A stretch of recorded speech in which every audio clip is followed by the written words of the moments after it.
Morning students. आज जो हमारा चैप्टर है ऑयल एंड पेट्रोलियम, इसके बारे में डिस्कस करेंगे।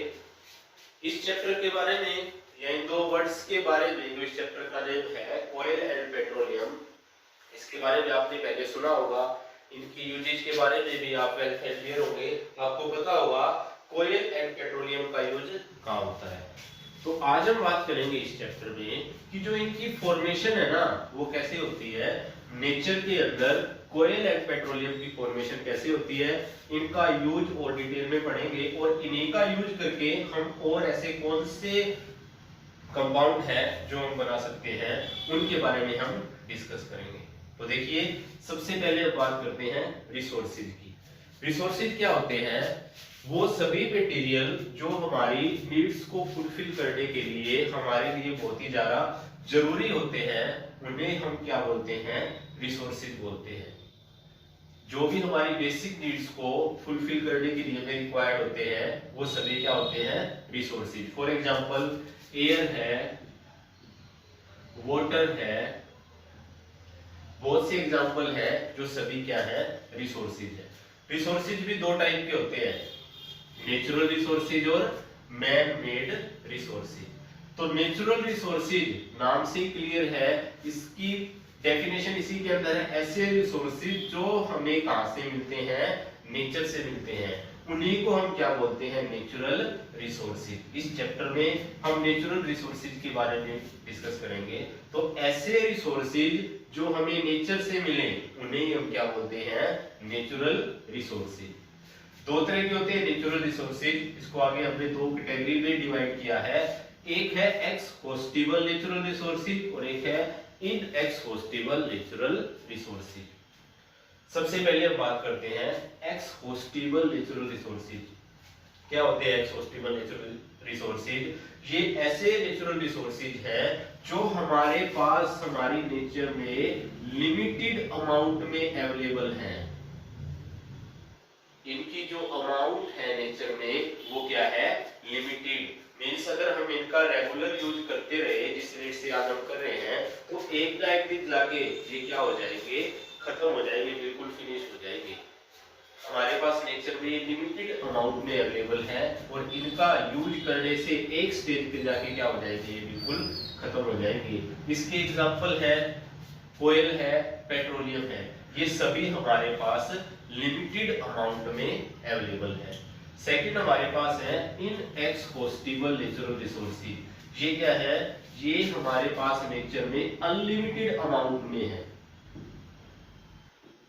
Unlimited amount. और ह्यूमन एक्टिविटी के यूजेज से हमें बहुत से एक्टिविटीज में इनकी जरूरत होती है, तो हमारे यूज से जो इनकी क्वांटिटी है, इसके ऊपर कोई भी इफेक्ट नहीं पड़ेगा, क्योंकि ये क्या है?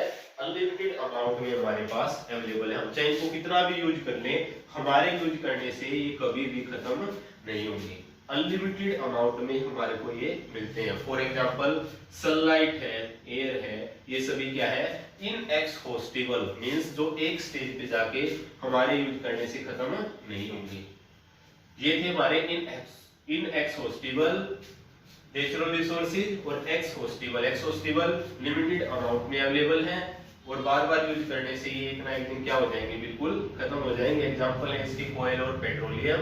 और इनएक्सहॉस्टिबल क्या होते हैं? जो हमारे यूज करने से खत्म नहीं होंगे और हमारे पास अनलिमिटेड अमाउंट में अवेलेबल है नेचर के अंदर।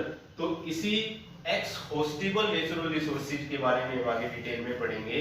इसी के एग्जांपल हैं ऑयल, पेट्रोलियम, नेचुरल गैस। ये सब किसके एग्जांपल हैं? एक्सहॉस्टिबल नेचुरल रिसोर्सेज के। तो देखिए, सबसे पहले हम बात करते हैं ऑयल की। कैसा होता है ये? हार्ड होता है, एक स्टोन की तरह, पत्थर की तरह हार्ड होता है और बिल्कुल ब्लैक कलर का होता है। इसका यूज कहां पे होता है? इसका यूज आपको पता है, इन एंशिएंट टाइम, पहले समय में इसका यूज कहां होता था? भोजन बनाने के लिए भी होता था। To produce steam in railway engine. जो पहले रेलवे इंजन होते थे, वो किससे चलते थे? स्टीम से। भाप वाले इंजन होते थे, तो उसके अंदर जो स्टीम की प्रोडक्शन है, उसके लिए भी हम किसका यूज करते थे? ऑयल का यूज करते थे। ऑयल को जो आग जलती थी उसके अंदर डाला जाता था और वहां से क्या प्रोड्यूस होती थी, स्टीम प्रोड्यूस होती थी। फिर उसी से जो इंजन है वो रन करता था, उसी के साथ पूरी ट्रेन रन करती थी।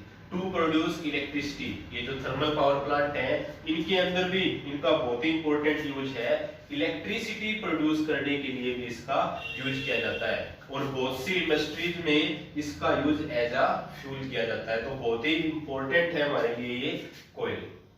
नेक्स्ट हम डिस्कस करेंगे कि जो इसकी फॉर्मेशन है नेचर के अंदर, इसकी फॉर्मेशन कैसे हुई है, स्टोरी ऑफ कोयल के बारे में।